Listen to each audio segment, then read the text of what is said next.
Hello guys. तो आज की वीडियो में हम करेंगे चैप्टर 3 के क्वेश्चन नंबर 181 से लेके 205 तक क्वेश्चन। सो चलिए स्टार्ट करते हैं। तो देखो question number 181, in the circuit shown in the given figure E1 equals to this, E2 equals to this, what is the voltage across 1 ohm grounded resistance.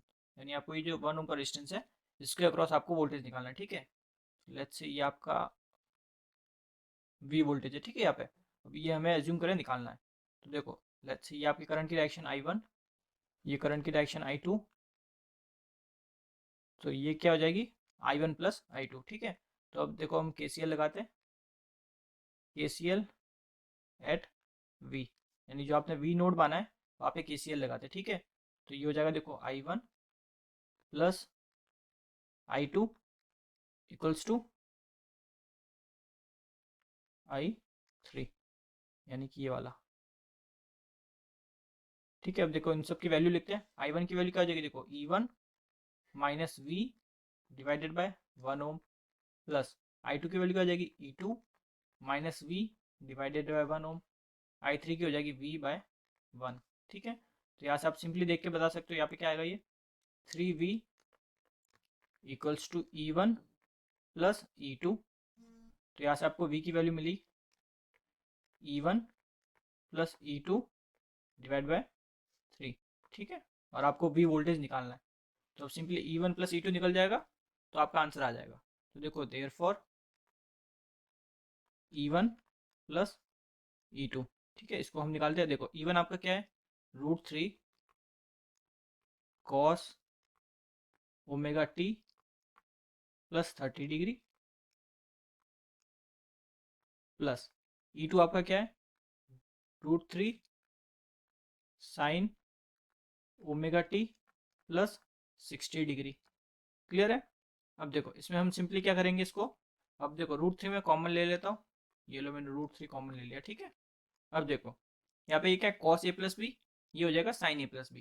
तो देखो इनके जो फॉर्मूले होते हैं वो आप नोट डाउन कर लो। अब यहाँ पे प्लस है तो यहाँ पे आ जाएगा माइनस। ठीक है, और अगर माइनस होगा तो आएगा प्लस, साइन ए sine B.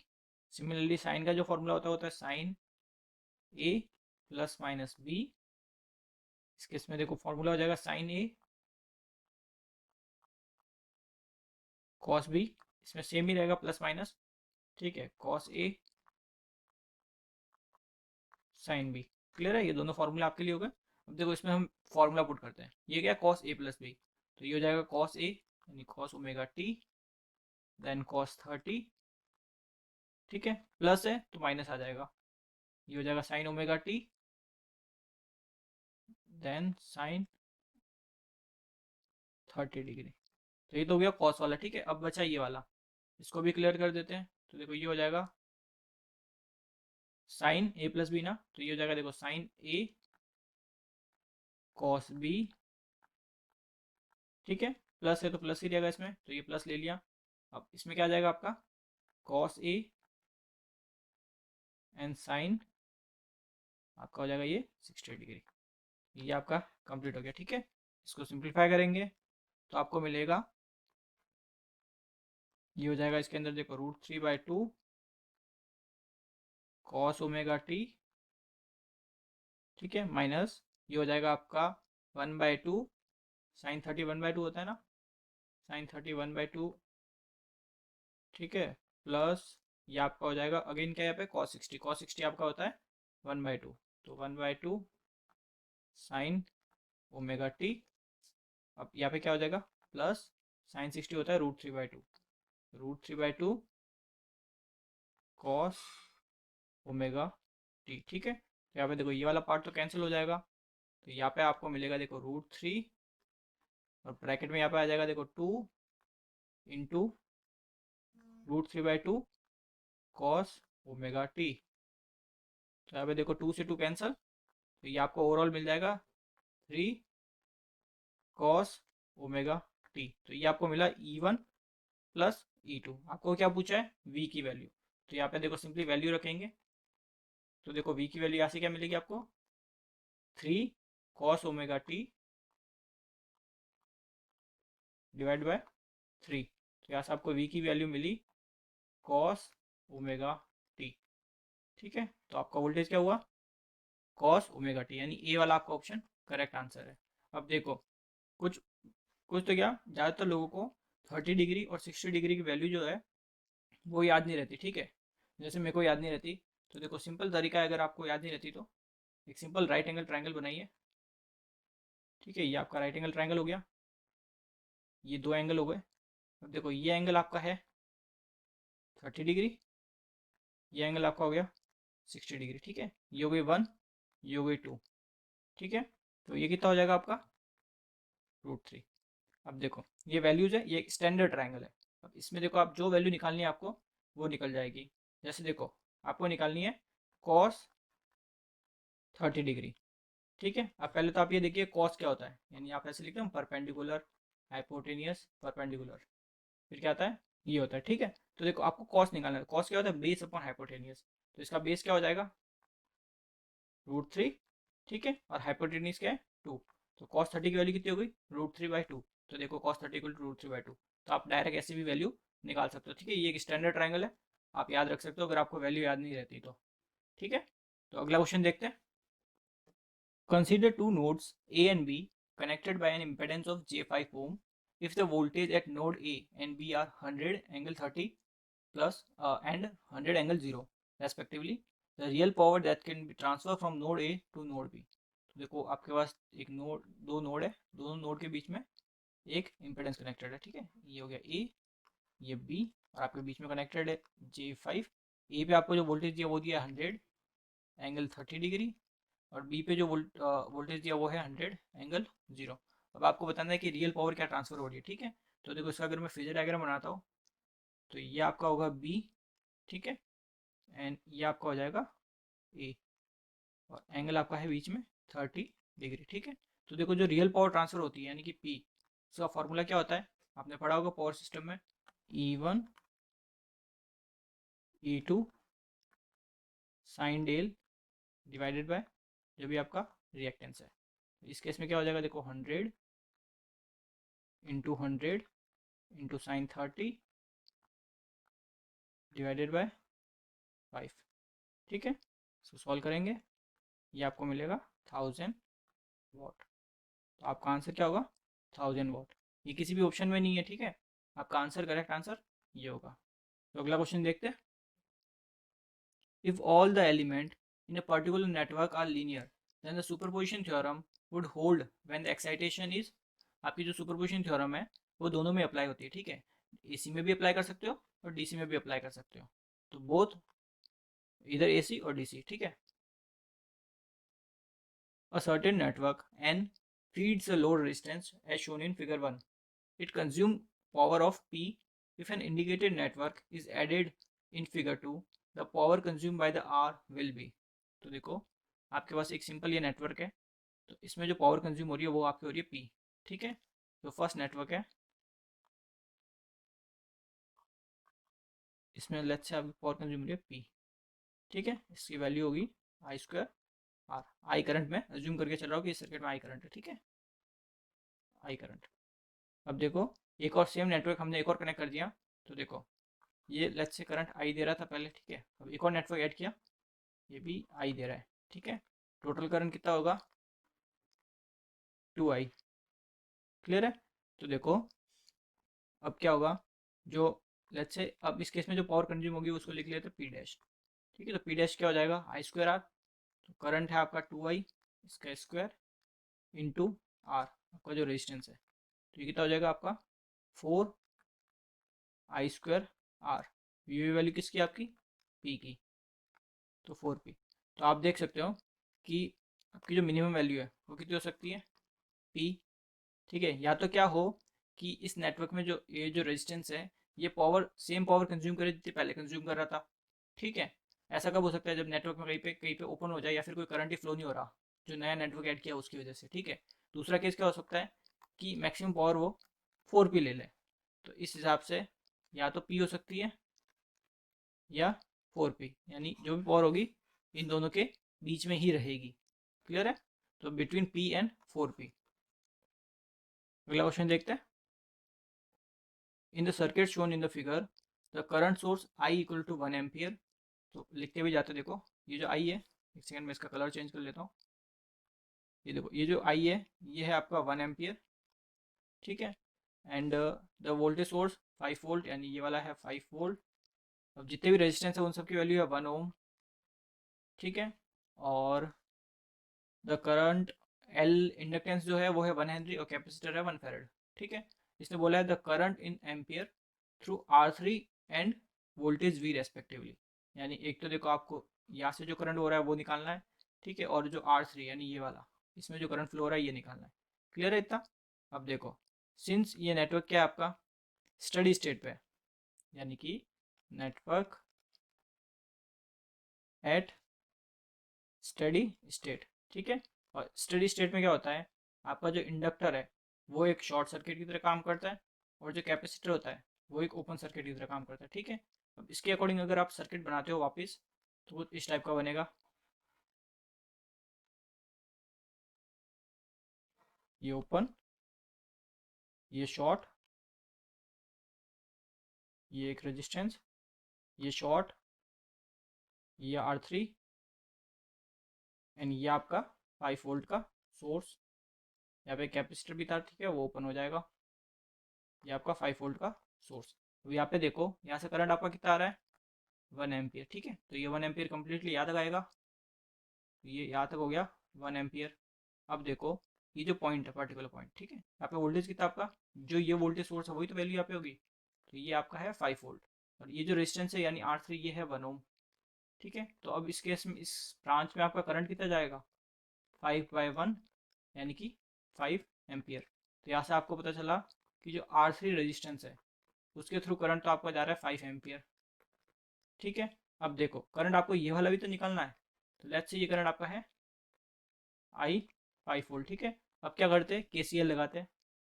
KCL eight 5 volt node, जो 5 वोल्ट वाला जो नोड है वहाँ पे आप KCL लगा रहे हैं, ठीक है। तो incoming current equal to outgoing current, incoming आपका है 1 plus I 5 volt equals to कितना हो गया 5 एम्पियर। तो यहाँ से आई 5 वोल्ट जो है वो आ गया 4 एम्पियर। तो आपका आंसर क्या आ जाएगा 5 एम्पियर एंड 4 एम्पियर, यानी डी ऑप्शन आपका करेक्ट आंसर है। अगला क्वेश्चन देखते हैं।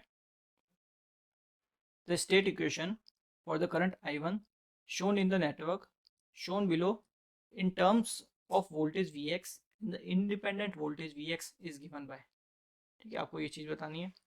अब देखो, आप क्या करेंगे, सिंपल KVL लगाएंगे, ठीक है। अब देखो, एक ये लूप है, एक आपका ये लूप है, ठीक है। दोनों से इक्वेशन निकालनी है।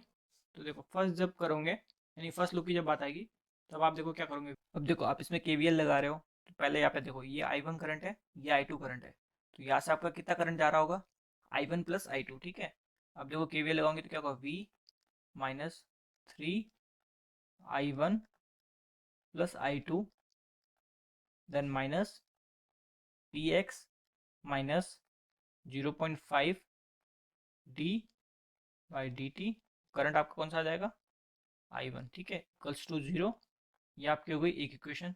अब देखो, जो दूसरा लूप है उसमें आप लगाते हो KVL, तो आपको जो इक्वेशन मिलेगी वो हो जाएगी माइनस के 5I2 माइनस 0.2 VX, ठीक है, देन माइनस बिकॉज करंट के आप अपोजिट में चल रहे हो ना, ये हो जाएगा DI1 by dt equal to 0। ये हो गया आपकी सेकेंड इक्वेशन। अब आप क्या करिए, फ्रॉम सेकेंड इक्वेशन से आप क्या करिए, I2 की वैल्यू निकालिए, ठीक है, I2 की वैल्यू निकालिए, देन उसको पुट I2 इन फर्स्ट, जो फर्स्ट इक्वेशन है उसमें पुट करिए। वहाँ से फिर आप इजीली DI1 बाई dt निकाल सकते हैं, ठीक है। जब आप निकालोगे तो इसकी वैल्यू आपको मिलेगी ये A वाली, ठीक है, DI1 by dt equals to minus 1.4 VX minus 3.75 I1 plus 5/4 V। Clear है? सिंपली आपको क्या करना है, इस I2 की जगह इस इक्वेशन से वैल्यू निकालनी है, देन उसको पुट करना है, ठीक है। फिर इधर उधर रीअरेंज करके आपका आंसर आ जाएगा। तो अगला क्वेश्चन देखते हैं। इन द गिवन फिगर आपको Z1 दे रखा है, Z2 दे रखा है एंड Z3 दे रखा है। Thevenin impedance seen from X Y is, यानी आपको एक्स वाई से थेवेनिन इम्पेडेंस जो भी होगा वो आपको निकालना है, ठीक है। तो ये आपका देखो एक्स वाई सर्किट है, ठीक है, यानी एक्स वाई पार्ट, इसमें आपको जेड टी एच निकालना है, ठीक है। तो जेड टी एच के लिए क्या करते हैं, वोल्टेज सोर्स को शॉर्ट कर देते हैं, ठीक है। तो ये आपका वोल्टेज सोर्स है, इसको मैंने शॉर्ट कर दिया। अब इसको जैसे शॉर्ट किया, आपका Z1 और Z2 पैरेलल में हो गया, ठीक है। तो देखो जब मैं ZTH निकालूंगा, ZTH क्या हो जाएगा, Z1 पैरेलल विद Z2, ये दो हो गए, और ये सीरीज में किसके साथ हो जाएगा, Z3 के साथ। क्लियर है। तो देखो जो ZTH है इसको निकालते हैं, इक्वल्स टू Z1 आपका कितना है, 10 एंगल माइनस के 60, तो ये हो जाएगा 10 एंगल माइनस का 60 डिग्री मल्टीप्लाई Z2 कितना है, 10 एंगल माइनस के 60, दोनों ही माइनस के 60 डिग्री है। एक यहाँ पे प्लस का है, ठीक है ना, ये मिसप्रिंट है, एक यहाँ पे प्लस का एंगल है।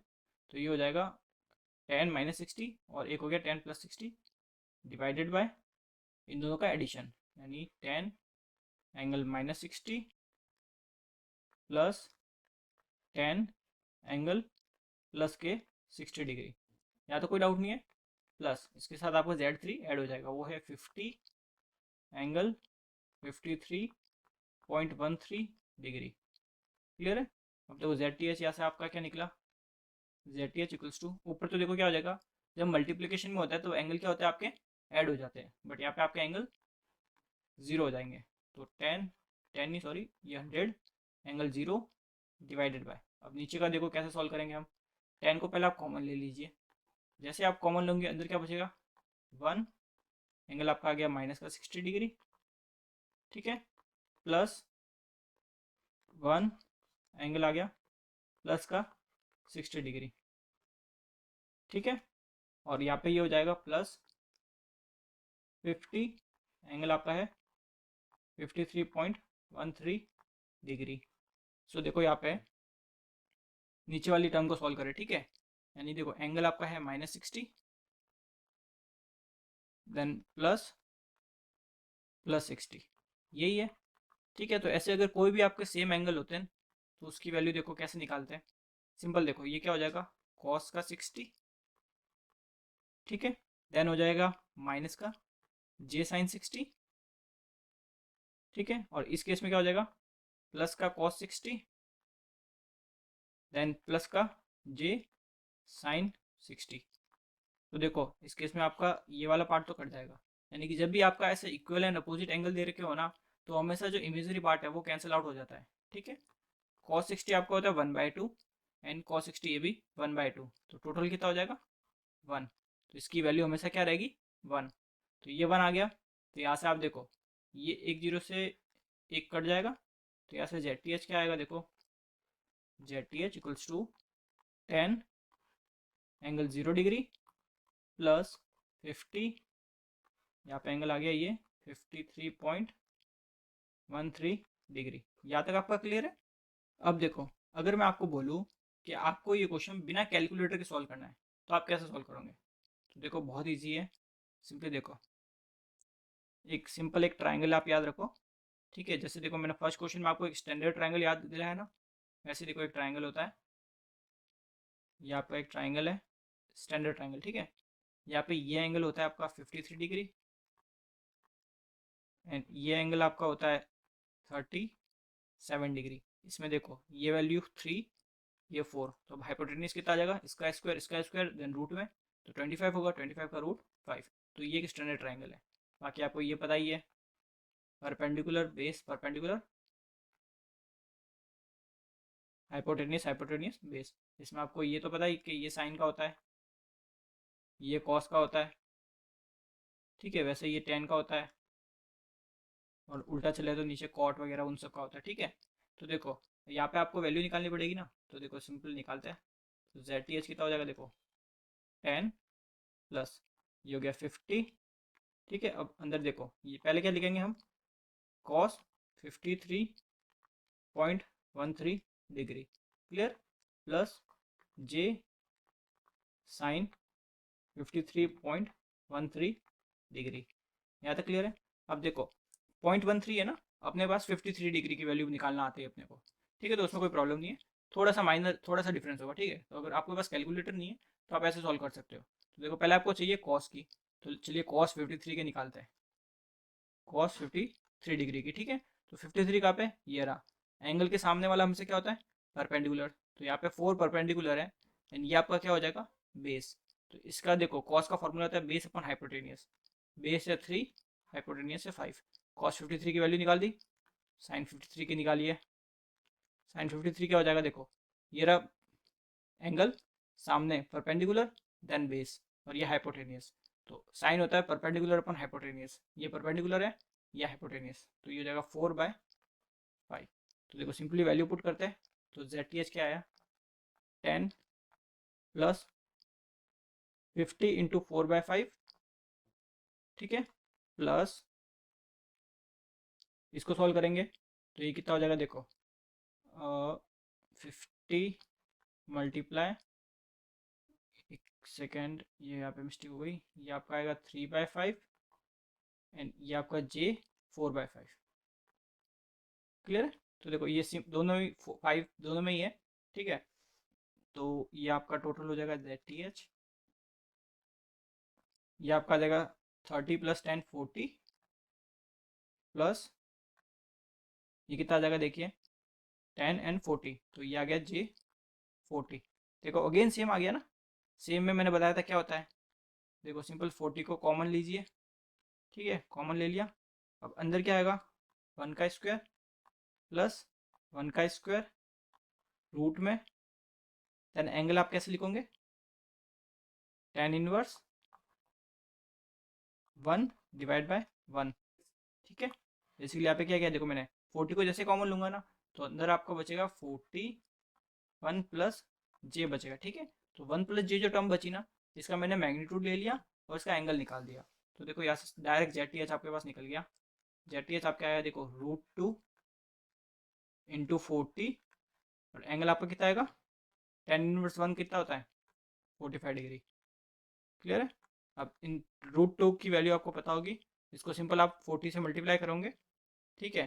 तो ये आपको मिलेगा अराउंड 56.56 एंगल 45 डिग्री।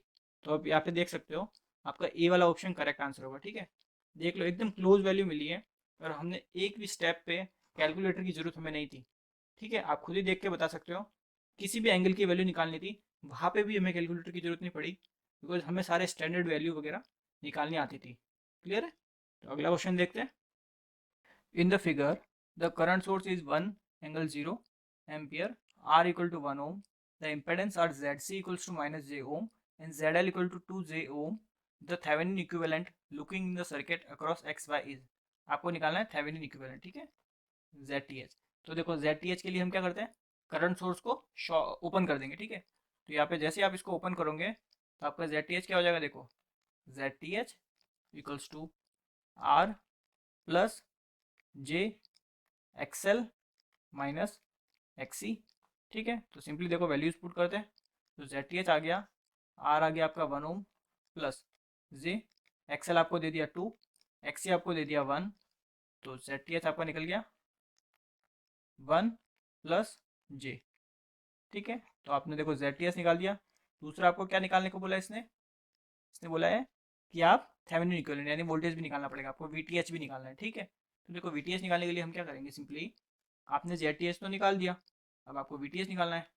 तो VTH, सो थेवेनिन वोल्टेज का देखो फॉर्मूला क्या बनेगा, जो भी आपका करंट है मल्टीप्लाई जो भी आपका इम्पेडेंस है, ठीक है।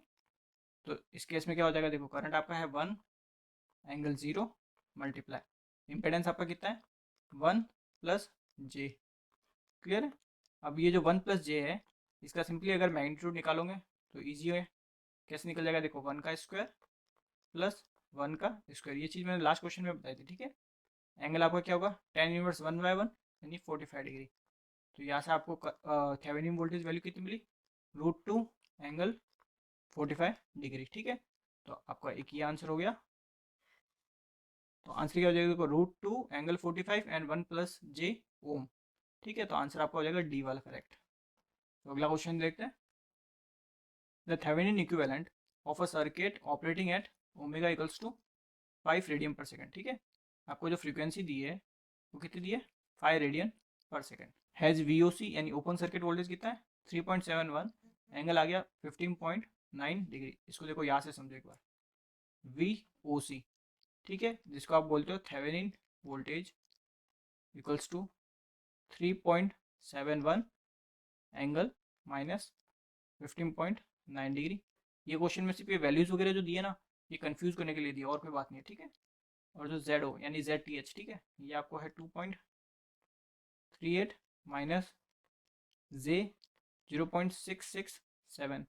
ठीक है, आपको बोला है कि एट दिस फ्रीक्वेंसी यानी इस पर्टिकुलर फ्रीक्वेंसी पे the minimum realisation of the Thevenin impedance will, यानी जो इम्पेडेंस है उसका नेचर क्या होगा ये आपको पूछा है। ठीक है, तो आपने देखो इम्पेडेंस ये रहा, क्लियर है। अब इम्पेडेंस में ये वाला साइन देखो क्या है, नेगेटिव, क्लियर है। नेगेटिव आपका इंडिकेट करता है लीडिंग को,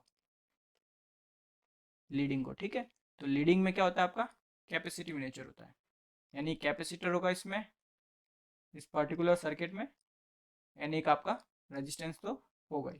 तो सर्किट का आंसर क्या होगा, रजिस्टर एंड अ कैपेसिटर, यानी बी वाला ऑप्शन आपका करेक्ट आंसर होगा।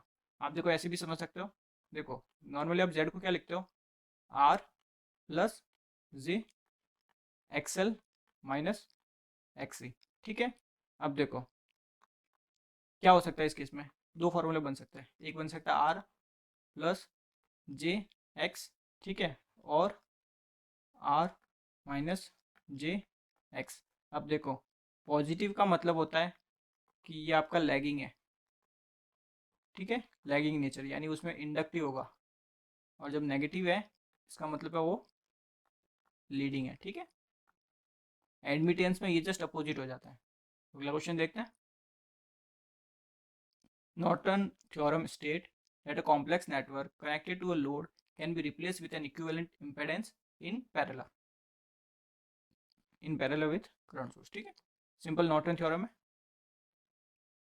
The circuit shown in the figure 1 is replaced by its Norton equivalent in figure 2. The value of I will be, आपने क्या किया, ये जो फिगर 1 है ना, इसका आपने नॉर्टन इक्विवेलेंट निकाला है। ठीक है, तो एक बार सर्किट देखो फर्स्ट वाला, ये कुछ इस टाइप का सर्किट है। ठीक है, ये आपका एक कैपेसिटर लग रखा है, रेजिस्टेंस एंड इंडक्टर। अब इसका आपको निकालना है लेट्स से नॉर्टन इक्विवेलेंट। तो देखो ये माइनस का J10 और ये आपका 50 वोल्ट, यहाँ तक कोई डाउट नहीं। अब देखो आपको अगर इसका नॉर्टन इक्विवेलेंट निकालना है तो आप क्या करोगे, पहला स्टेप इसको शॉर्ट करोगे, देन इसके थ्रू जो करंट फ्लो होगा वो निकालोगे, और उसको आप बोलते हो नॉर्टन करंट। अब देखो ये ब्रांच जैसे ही शॉर्ट हो गई तो इस ब्रांच में आपका वोल्टेज कितना हुआ, वोल्टेज आपका हो गया 0। सिंस इसके साथ ये वाला पैरेलल में कनेक्टेड है तो ये वोल्टेज क्या हो गया, 0। अब देखिए वोल्टेज 0 हो गया तो ये ब्रांच कैसी हो गई, शॉर्ट सर्किट की जैसे हो गई, यानी कि अब जो भी करंट है वो ऐसे फ्लो होगा। ठीक है, तो यानी कि यहाँ से भी आपका करंट आई एन ही फ्लो हो रहा है। तो अगर मैं नॉर्टन करंट की वैल्यू निकालता हूँ क्या होगी, जो भी आपका वोल्टेज है डिवाइडेड बाय जो भी आपका रिएक्टेंस है वो कितना है, माइनस का J10, तो माइनस का J10। ठीक है, तो यहाँ से आंसर देखो क्या आएगा 5। ये माइनस का J का मतलब क्या होता है, माइनस के 90 डिग्री, वो 90 डिग्री जब ऊपर जाएगा तो प्लस का हो जाएगा, तो 5 एंगल 90 डिग्री, ये आपका हो गया नॉर्टन करंट। ये आपको पूछा था, तो ये आपका आंसर हो गया बी। अगला क्वेश्चन देखते हैं। An AC source of voltage ES and internal impedance. अब देखो ये आपका एक मैक्सिमम पावर थ्योरम का क्वेश्चन है। ठीक है, इस पर मैंने एक थ्योरेटिकल लेक्चर बनाया है, वो आप देख सकते हो। ठीक है, उससे आपको बहुत बेटर समझ में आएगा इस मैक्सिमम पावर थ्योरम से रिलेटेड। ठीक है, तो देखो इसमें एक सिंपल समझा देता हूँ। देखो इस सर्किट में कुछ इस टाइप में दे रखा है, ये RL है, ये XL है, ये आपका वोल्टेज सोर्स है। इसने बोला ये आपका ES, ये आपका RS, ये आपका XS यानी सोर्स का। ठीक है, ये लोड का RL एंड XL। यहाँ तक क्लियर है। अब देखो इसमें कुछ कंडीशंस होती है, मैं आपको डायरेक्ट वही बता देता हूँ। ठीक है, अब कैसे है वो देखनी है तो मेरा थ्योरेटिकल लेक्चर देख लो। अगर देखो RL आपका अगर वेरिएबल है और जो XL आपका वो फिक्स है, ठीक है, उसको आप चेंज नहीं कर रहे। तो इस केस में आपके जो मैक्सिमम पावर की कंडीशन होगी वो आपकी होगी R L equals to R T H का square plus X T H plus X L का होल स्क्वायर, एंड ये टर्म आपकी रूट में आएगी, ठीक है। ये आपकी हो गई पहला केस। दूसरा केस आपका होता है कि आप एक्सएल को वेरिएबल बना दो, यानी एक्सएल आपका हो गया वेरिएबल, ठीक है, और आपका जो आर है यानी आर एल लोड का वो हो गया फिक्स। तो वो अगर फिक्स हो गया तो इस केस में जो कंडीशन बनती है वो बनती है XL equals to minus of X T H, ये आपकी हो गई दूसरी कंडीशन, ठीक है। तीसरी कंडीशन क्या हो सकती है, आपका पूरा लोड ही वेरिएबल है यानी जेड एल वेरिएबल। इस केस में क्या होगा कि दोनों ही चीज़ आपकी वेरिएबल है, तो दोनों ही अगर वेरिएबल हो गए तो दोनों ही कंडीशन सेटिस्फाई होनी चाहिए, यानी पहली वाली कंडीशन और दूसरी कंडीशन दोनों सेटिस्फाई होनी चाहिए। तो देखो जो दूसरी कंडीशन की जो है वो वैल्यू जब आप पहली में रखते हो तो यहाँ से आपको क्या मिलेगा कि आर एल आपका होना चाहिए आर टी एच के और एक्सएल आपका होना चाहिए minus of X T H. तो इन दोनों को देख के आपको पता लगता है कि आपका जो जेड एल है इसकी वैल्यू हो जाएगी conjugate of Z T H. यहाँ पे जेड टी एच और कुछ नहीं है, ठीक है, यहाँ पे लिखते हैं आपका जो जेड टी एच है वो आपका है are T H plus X T H G, ठीक है। इस क्वेश्चन में बेसिकली इनकी जगह यहाँ पे क्या दिया है, आर एस और एक्स एस दिया है, ठीक है। तो ये तीन कंडीशन हो गई। अब देखो इसमें पहला क्या है, पहला इसने बोला कि X L equal to X S होना चाहिए if X L is varied. ये कंडीशन सही है क्या गलत? देखो जब एक्स एल वेरिएबल होगा तो कंडीशन क्या होनी चाहिए, X L equal to minus of X T H यानी माइनस ऑफ एक्स एस, ठीक है। तो पहली कंडीशन क्या है, गलत। दूसरी क्या है, X L equal to minus of X T H यानी X S if only X L is varied, ठीक है। तो यहाँ पे ये कंडीशन सेटिस्फाई हो गई यानी दूसरा आपका ऑप्शन करेक्ट है। तीसरा देखो R L equal to R S का square plus X S plus X L का होल स्क्वायर। तो देख सकते हो ये कंडीशन जब आपका आर एल वेरिएबल है, ठीक है, यही बन रही है ना। यहाँ पे आर टी एच क्या है, ये आर एस है, ठीक है ना। तो तीसरा भी आपका करेक्ट है। चौथा देखते हैं, magnitude of Z L and Z S equal if the magnitude Z L is varied keeping the angle fixed, ठीक है। तो ये भी आपका करेक्ट है बिकॉज देखो कॉन्जुगेट होना चाहिए, बट इसमें अगर आप मैग्नीट्यूड देखोगे तो सेम ही आएगा दोनों का, ठीक है। तो ये भी सही है। तो सेकंड सही है, थर्ड सही है, फोर्थ सही है, यानी डी ऑप्शन आपका करेक्ट आंसर है।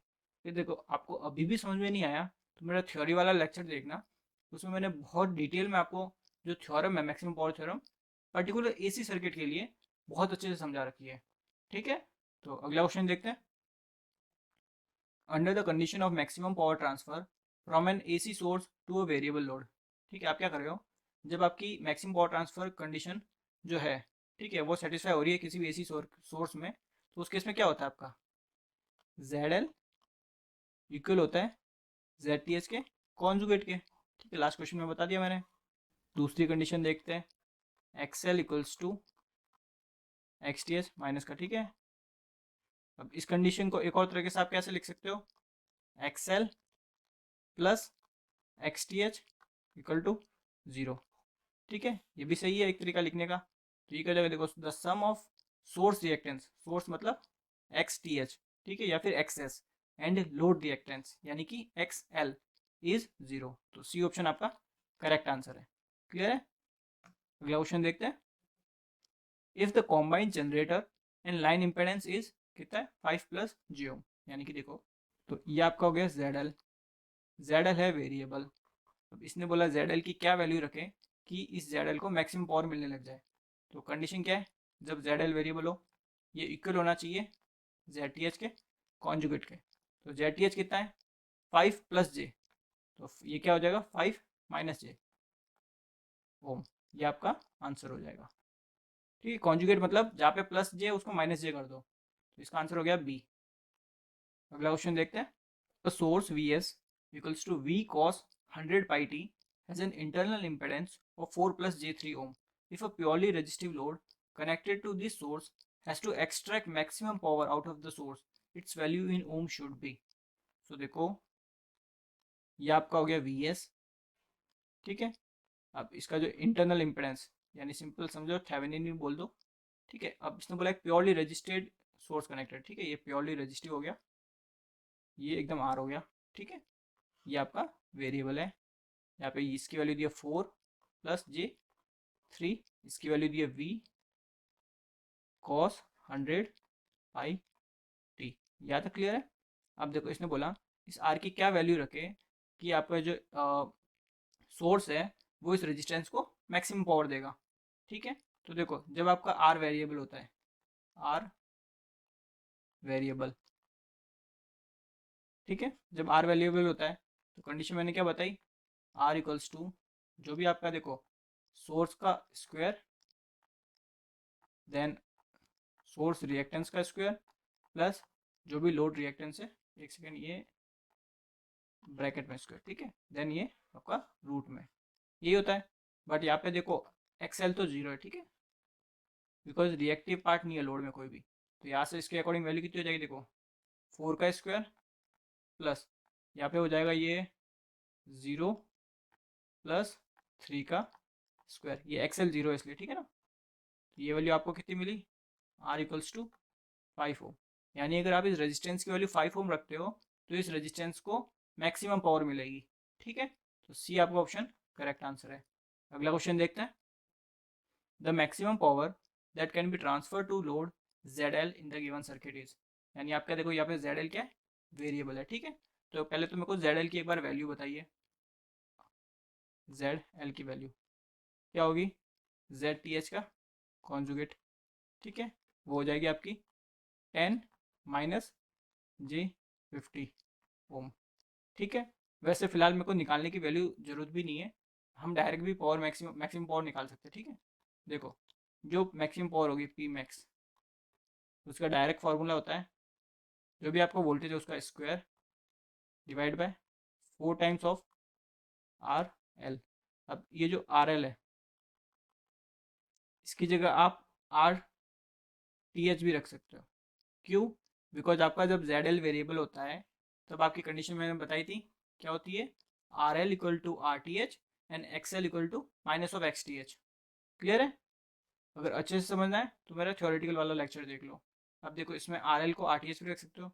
अब कुछ लोग सोच रहे होंगे कि इसमें सिर्फ मैंने रेजिस्टेंस ही क्यों लिया है, इंडक्टर क्यों नहीं लिया, पावर में तो वो पावर में भी तो वो भी तो आना चाहिए, इम्पेडेंस है वो भी एक।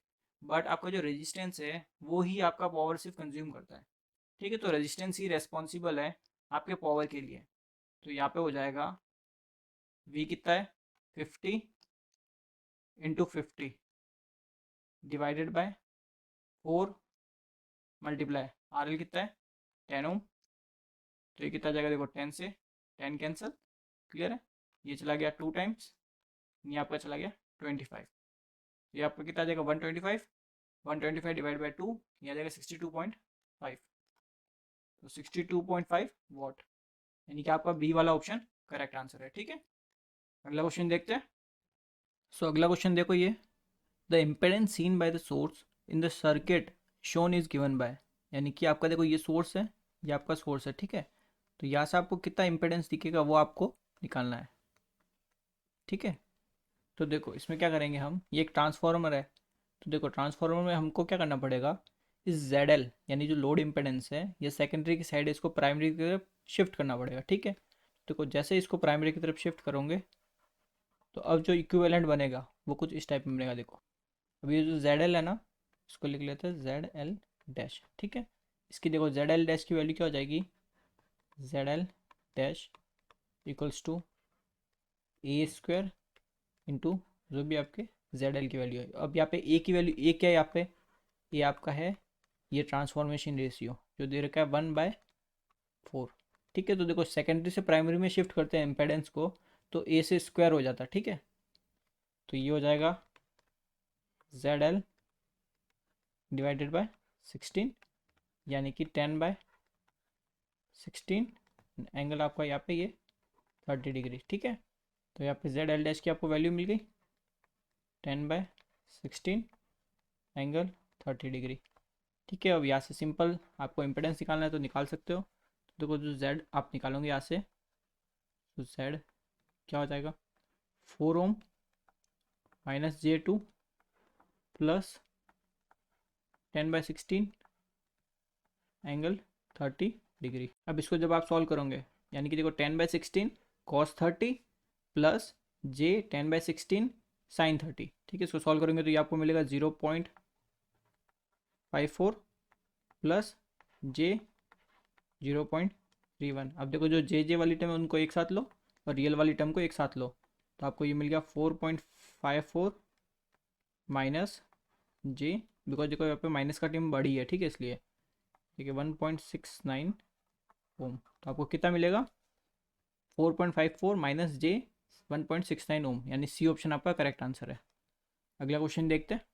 To AC source feed a common variable load as shown in the given figure. Under the maximum power transfer condition, the power absorbed by the load resistance RL is। आपको देखो ये एक सर्किट दे दिया, इसमें ना तो आपको ये पता है कि पैरेलल कॉम्बिनेशन है या सीरीज कॉम्बिनेशन है, ठीक है। तो उसके लिए हम क्या करेंगे, इस सर्किट का पहले एक थेवेनिन इक्विवेलेंट निकाल देते हैं। तो थेवेनिन इक्विवेलेंट बेसिकली कैसा होगा, एक रेजिस्टेंस होगा, एक रिएक्टेंस होगा, और आपका जो लोड है वो होगा, ठीक है। एंड आपका जो वोल्टेज होगा वो हो जाएगा थेवेनिन वोल्टेज। तो ये हो जाएगा आपका VTH, ये आपका हो जाएगा RTH, ये आपका हो जाएगा XTH, एंड ये आपका RL। अब सिंस देखो RL वेरिएबल है, तो आपको ये तो पता है जब भी आपका RL वेरिएबल होता है और इसमें X की वैल्यू क्या है 0, XL बिल्कुल भी नहीं है ना, तो इस केस में कंडीशन मैंने आपको क्या बताई है, RL की वैल्यू क्या होगी RTH का स्क्वायर प्लस XTH का स्क्वायर। क्लियर है। तो अब देखो ये आपकी कंडीशन है, यानी अगर RL की वैल्यू आप ऐसे निकालते हो, फिर आप क्या करते हो, देन जो भी आपकी पावर मैक्सिमम पावर क्या हो जाएगी, जो भी करंट फ्लो हो रहा है इनटू जो भी आपके RL की वैल्यू है, ठीक है। यहाँ से आपको ये मैक्सिमम पावर देगा, ये आपको देगा मैक्सिमम पावर। क्लियर है, मैक्सिमम पावर मिलेगी यहाँ से। अब देखो हम RTH और XTH निकालते हैं। तो फॉर VTH, पहले VTH निकालना है अगर आपको, तो VTH कैसे निकालोगे, देखो फर्स्ट स्टेप इसमें होता है रिमूव RL, ठीक है। RL जो लोड है उसको अपने को रिमूव करना पड़ता है।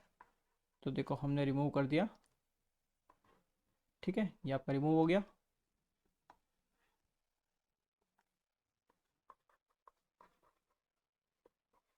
एंड ये आपने सर्किट वापस बना लिया। ये आपका 6 ओम है, ये आपका J 8 ओम, ये 6, ये J 8। यहाँ पे जो वोल्टेज है, ठीक है, ये आपका है 110 एंड ये आपका है 90, दोनों में एंगल 0 है। अब आपको क्या करना है, ये जो नोड है इस नोड पे आपको वोल्टेज निकालना है। तो लेट्स से ये आपका है VTH, बिकॉज यही तो होता है जो ओपन सर्किट पे जो वोल्टेज होता है, यानी जो लोड के अक्रॉस आप वोल्टेज निकालते हो वही आपका VTH होता है, ठीक है। तो अब आपको VTH निकालना है। तो VTH के लिए कैसे निकाल सकते हो, सिंपल क्या करो, एक करंट इस डायरेक्शन में मान लो, एक करंट आप इस डायरेक्शन में मान लो, ठीक है। अब दोनों ही करंट क्या है इस नोड के पास आ रही है।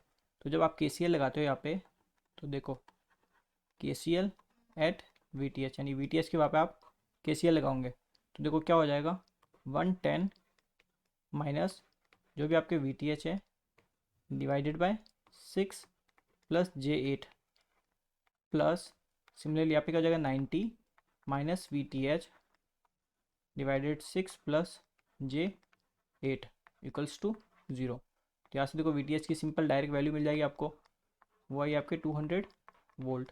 क्लियर है। अब देखो अब आपको अगर इस सर्किट का ZTH निकालना है, ये तो VTH हो गया, ठीक है। तो फॉर ZTH, ZTH के लिए क्या करते हैं, जो आपका वोल्टेज सोर्स होता है उसको हम शॉर्ट कर देते हैं, ठीक है। तो जैसे देखो वोल्टेज सोर्स को आप शॉर्ट करोगे तो 6 प्लस J8, एक तो ये वाला पार्ट एक ये वाला पार्ट, दोनों आपके पैरेलल में आ जाएंगे, ठीक है। तो जैसे पैरेलल में आएंगे तो ZTH क्या हो जाएगा 6 प्लस J8 डिवाइडेड बाय 2, तो ये आ गया 3 प्लस J4, ठीक है। सिंपली देखो कैसे हुआ, ये एक रेजिस्टेंस ये एक इंडक्टर, ठीक है, ये वो ओपन पाथ एंड ये एक रेजिस्टेंस ये एक इंडक्टर, और आप यहाँ पे निकाल रहे हो, ये आपका ZTH है, ये आपका है 6, ये आपका है J8, ये 6 ये J8, ठीक है। आपका ZTH निकल गया एंड VTH निकल गया। यहाँ तो कोई डाउट नहीं है। अब देख लो, सिंपल वैल्यू रखते हैं हम, ठीक है। RTH, ZTH, RL एंड आपका ये वोल्टेज सोर्स, ये है 200 वोल्ट, ये आपका है 3, ये है J4, ये आपका है RL। RL की वैल्यू निकाल सकते हो ना आप। RL की वैल्यू देखो कितनी आ जाएगी, RL इक्वल्स टू RTH का स्क्वायर यानी 3 का स्क्वायर प्लस 4 का स्क्वायर। यहाँ से आपको मिल गया RL की वैल्यू 5 ओम। यानी अगर आप RL की वैल्यू 5 ओम रखते हो तो आपको इस लोड के पास आपको मैक्सिमम पावर ट्रांसफ़र कर पाओगे। तो देखो इस केस में जब पावर निकालोगे, यानी जब RL की वैल्यू 5 रख के जो पावर निकालोगे वो पावर मैक्सिमम पावर होगी, बिकॉज RL की 5 वैल्यू रखना ही एक कंडीशन है मैक्सिमम पावर को एब्जॉर्ब करने की। क्लियर है। तो देखो यहाँ पे सिंपल पावर निकालते हैं, तो P क्या होगा, PL equals to I square R। और करंट की वैल्यू क्या हो जाएगी,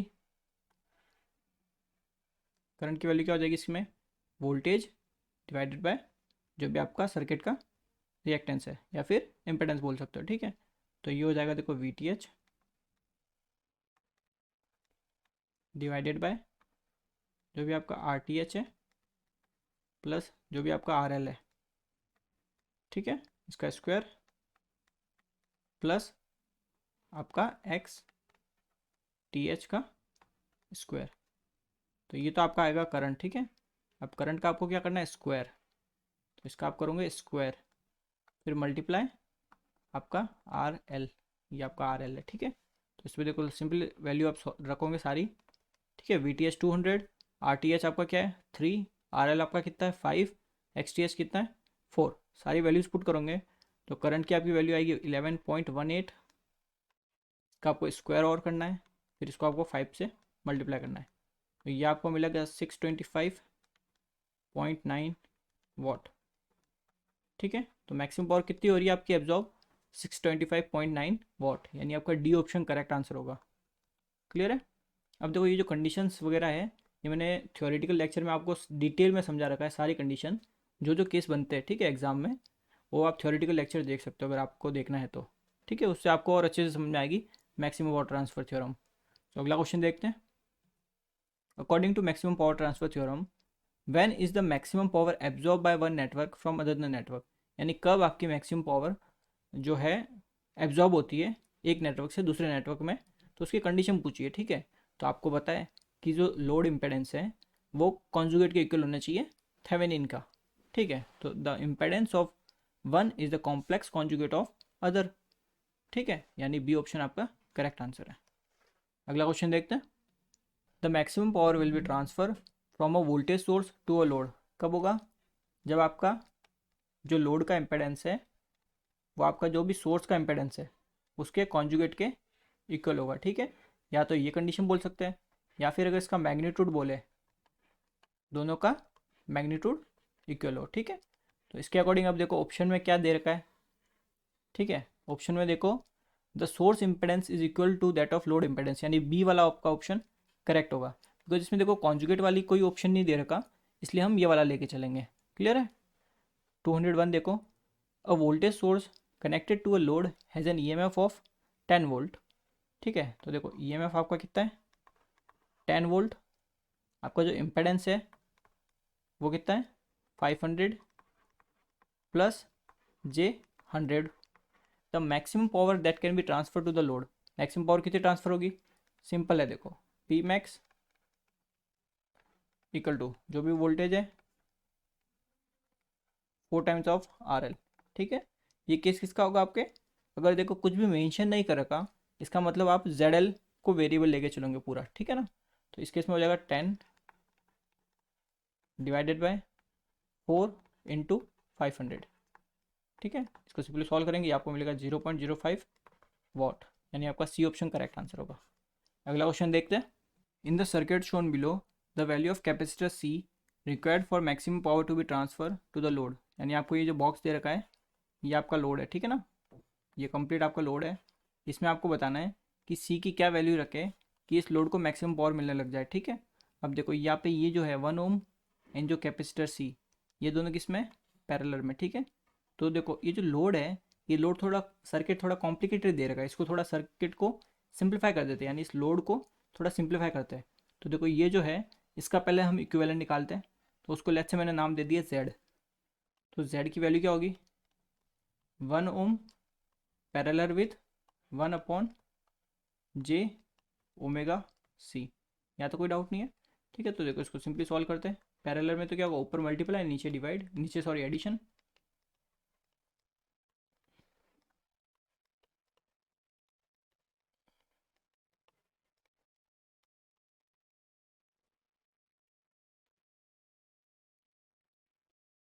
ये हो जाएगा आपका देखो 1/LCM लेंगे ना, ठीक है। तो ये हो जाएगा 1 + J ओमेगा सी, और ये आपका है Z की वैल्यू, ठीक है ना। तो इसको Z को थोड़ा और सिंप्लीफाई कर सकते हैं, इसका यहाँ पे कॉन्जुगेट ले सकते हैं ना। ये हो जाएगा 1 - J omega C divided by 1 + omega square C square. यहाँ तक ठीक है। अब देखो आपका जो ZL है टोटल, ठीक है, इस पूरे बॉक्स का जो इम्पेडेंस है ZL, इसकी वैल्यू क्या होगी, देयरफॉर ZL की वैल्यू हो जाएगी, देखो आपका जो भी Z निकला अभी उसके साथ हम सीरीज में ऐड कर देंगे J ओमेगा L, ठीक है। तो देखो इसको हमें ऐड करना है, तो ये कितना हो जाएगा, देखो Z कितना, ये तो 1 divided by 1 + omega square C square. Basically इसमें से मैं रियल पार्ट को और इमेजरी पार्ट को अलग कर रहा हूँ, ठीक है। -J omega C divided by 1 + omega square C square, ठीक है। Then plus J omega L की वैल्यू कितनी है, 5 मिली हेनरी, ठीक है। तो 5 डिवाइडेड बाय 1000। यहाँ तो कोई डाउट नहीं है। अब देखो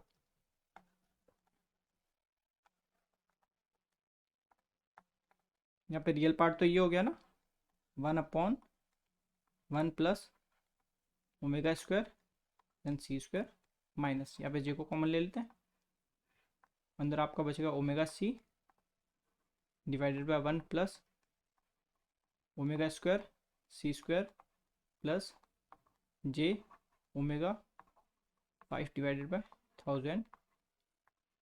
यहाँ तो कोई डाउट नहीं है। अब देखो इसमें ZL की इक्वेशन देख के आप समझ गए, ये क्या आपका रेजिस्टेंस वाला पार्ट है, ठीक है। यानी ये है आपका RL और ये आपका इमेजरी पार्ट है, ये आपका है XL। XL नहीं बोल सकते, ये आपका होगा XC। अब XC कैसे हुआ, ज़रा सोचिए।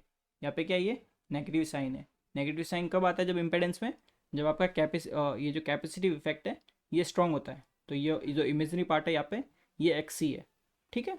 तो देखो इस केस में बोला है कि आप कैपेसिटर की वो वैल्यू बताइए जिससे इस लोड में मैक्सिमम पावर ट्रांसफ़र हो जाए, ठीक है। तो आपका जो लोड है ZL वो क्या है, वेरिएबल, ठीक है। तो जब ZL वेरिएबल होता है तो मैक्सिमम पावर ट्रांसफ़र करने की कंडीशन क्या होती है कि आपका जो RL है वो इक्वल होना चाहिए RTH के, ठीक है। और दूसरी कंडीशन होती है XL आपका इक्वल होना चाहिए -XTH के, ठीक है। ये दोनों आपकी कंडीशन रहती है। अब देखो इसमें इस जो क्वेश्चन है, इस क्वेश्चन में ये जो, इसको हम RS भी लिख सकते हैं, ठीक है। क्वेश्चन में RS है इसलिए मैं इसको RS लिख रहा हूँ, ये XS हो जाएगा माइनस का। तो देखो इस क्वेश्चन में आपको XS तो नहीं दे रखा, यानी सोर्स का जो रिएक्टेंस है वो तो जीरो है, ठीक है। तो इस कंडीशन की तो हमें कोई बात ही नहीं करनी। ये वाली कंडीशन है, इसको हम यूज़ कर सकते हैं। तो देखो इसको यूज़ कैसे करेंगे, देयरफॉर RL की वैल्यू क्या है, ये रही 1/1 + ओमेगा स्क्वायर सी स्क्वायर, ठीक है। इसकी वैल्यू किसकी, ये RL किसके इक्वल होगा, RS के। RS की वैल्यू कितनी है, 0.5 ओम, 0.5 ओम, ठीक है। तो यहाँ से सिंपली वैल्यू निकालो, ओमेगा स्क्वायर सी स्क्वायर की कितनी आएगी, 0.5, ये आपका हो जाएगा 1 डिवाइडेड बाय 0.5, एंड ये जो 1 है यहाँ पे, चलो यहीं पे ले लेते हैं, ठीक है। ये आएगी, तो यहाँ से देखो वैल्यू निकालते हैं, omega square C square equals to, ये कितना हो जाएगा आपका 2। अब ये 1 है, इस 1 को साइड में भेज देंगे, तो ये हो गया -1। तो यहाँ से इसको आपने सॉल्व किया तो यहाँ पे मिला C square equals to 1 by omega square. यहाँ पे सी स्क्वायर है, इस साइड जाएगा तो रूट बनेगा, तो ये हो जाएगा 1/ओमेगा। तो यहाँ से सी की वैल्यू मिली 1/100, ठीक है, बिकॉज ओमेगा की वैल्यू आपको 100 दे रखी है, ये रही देखो, ये आपकी ओमेगा की वैल्यू है, ठीक है, 100। तो अब देखो ओमेगा की वैल्यू आपको मिल गई। अब इसमें देखो सिंपल क्या करो, 10 से ऊपर मल्टीप्लाई करो, 10 से नीचे मल्टीप्लाई करो। अब नीचे देखो क्या बन गया, ये 1000 बन गया ना, तो इसका मतलब हो गया कैपेसिटेंस की वैल्यू आ गई 10 मिली फैरड। तो आपको कैपेसिटर की कितनी वैल्यू रखनी पड़ेगी, 10 मिली फैरड। जब कैपेसिटर की वैल्यू रखोगे तब आपका ये जो लोड है इसको मैक्सिमम पावर ट्रांसफ़र हो जाएगी, ठीक है। आपका ये जो ऑप्शन है 10 मिली फैरड, ये ऑप्शन में नहीं मिलेगा, बट आपका करेक्ट आंसर क्या है, 10 मिली फैरड है, ठीक है। तो क्वेश्चन भी आप अगर आपके भी अगर बुक में मिस प्रिंट है तो उसको सही कर सकते हो। सो अगला क्वेश्चन देखते हैं। A non-ideal voltage source Vs has an internal impedance Zs.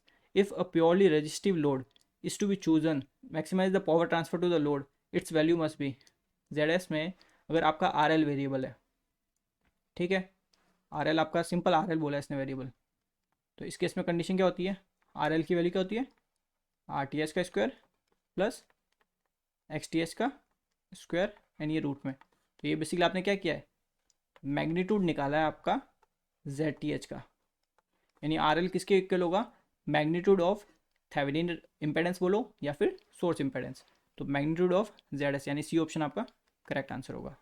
अगला क्वेश्चन देखते हैं। सो देखो अगला क्वेश्चन आपका क्या है कि इसमें आपको जो ट्रांसफॉर्मर है इसका रेशियो निकालना है, ए और बी की वैल्यू निकालनी है, ठीक है। तो ये क्वेश्चन मैंने ऑलरेडी करवा चुका हूँ मैं, ठीक है, तो उसकी जो लिंक होगी वो मैं आपको डिस्क्रिप्शन में दे दूंगा, वहाँ पे जाके आप इसका सॉल्यूशन देख सकते हो। सो अगला क्वेश्चन देखते हैं। An ideal transformer is rated 220 volt slash 110 volt. A source of 10 volt and internal impedance 2 ohm is connected to primary. The power transfer to a load ZL connected across the secondary would be maximum when magnitude of ZL is. तो देखो पहले इसका circuit बनाओ, ठीक है ना। तो देखो प्राइमरी में आपको क्या दिया है, एक इम्पेडेंस है, उसकी वैल्यू है 2 ओम। ये ट्रांसफॉर्मर, ठीक है, यहाँ पे इसने ZL बोला है, या आपने ZL कनेक्ट कर दिया। यहाँ पे आपका वोल्टेज सोर्स है, इसने वोल्टेज की वैल्यू कितनी दी है, 10 वोल्ट, और जो ट्रांसफॉर्मेशन का जो रेशियो है वो है 220/110, ठीक है यहाँ तक। अब देखो इसको हम सॉल्व करते हैं। तो देखो पहले क्या करेंगे, ये जो ZL है इसको आपको क्या करना पड़ेगा, शिफ्ट करना पड़ेगा सेकेंड प्राइमरी की तरफ। तब जब शिफ्ट करोगे तो ये आपका हो जाएगा, देखो 2 ओम एज इट इज़, ये आपका हो जाएगा ZL डैश, देन ये आपका हो जाएगा वोल्टेज 10 वोल्ट, ये आपका 2 ओम, ठीक है। तो देखो ZL डैश की वैल्यू क्या हो जाएगी, ए स्क्वायर और जो भी आपका ZL है, तो ए स्क्वायर यहाँ पे क्या है, 220/110 इसका स्क्वायर इंटू ZL। तो ये आपको वैल्यू कितनी मिली, ये हो जाएगा 4ZL। तो यहाँ पे आपको ZL डैश की तो वैल्यू मिल गई 4 टाइम्स ऑफ ZL, ठीक है। अब देखो इसने बोला है कि आप मैग्नीट्यूड निकालिए ZL का, ठीक है, ZL का क्या मैग्नीट्यूड रखे कि आपको मैक्सिमम पावर मिल जाए। तो देखो आपको पता है कि कंडीशन क्या है मैक्सिमम पावर ट्रांसफ़र होने की, ZL should be equals to ZTH का कॉन्जुगेट, ठीक है, या फिर ZL का magnitude should be equals to magnitude of ZTH, ठीक है। बिकॉज इस क्वेश्चन में देखो क्या बोला है इसने, इंटरनल इम्पेडेंस बोला है, ठीक है ना, इंटरनल इम्पेडेंस, यानी कि ये जो आपको 2 ओम दिया ना, ये आपका Z है, ठीक है, ZTH, रेजिस्टेंस वगैरह कुछ नहीं बोला इसने, इम्पेडेंस बोला है, ठीक है। तो ये आपका ZTH है। तो यहाँ से अगर आप देखो वैल्यूज़ निकालते हो तो यहाँ से सिंपली क्या आएगी, तो इन दोनों को अप्लाई करो, तो यहाँ से देयरफॉर क्या हो जाएगा, 4 times of ZL should be equals to 2, ठीक है। यहाँ पे देख सकते हो ZL और जो मैग्नीट्यूड है उसका इक्वल होगा, ठीक है, यहाँ पे ये मैग्नीट्यूड है, क्लियर है। यहाँ पे 2 का अगर मैग्नीट्यूड भी लिखते तो वही आएगा। तो यहाँ से अगर ZL का मैग्नीट्यूड निकालता हो तो क्या आया, 2/4, यानी कि 0.5 ओम। यानी अगर आप ZL का मैग्नीट्यूड 0.5 ओम रखते हो तो आपकी मैक्सिमम पावर ट्रांसफ़र हो जाएगी। क्लियर है? यानी डी ऑप्शन आपका करेक्ट आंसर है। सो आज के लिए बस इतना ही, बाकी क्वेश्चन हम अगली वीडियो में करेंगे। तो थैंक यू वेरी मच।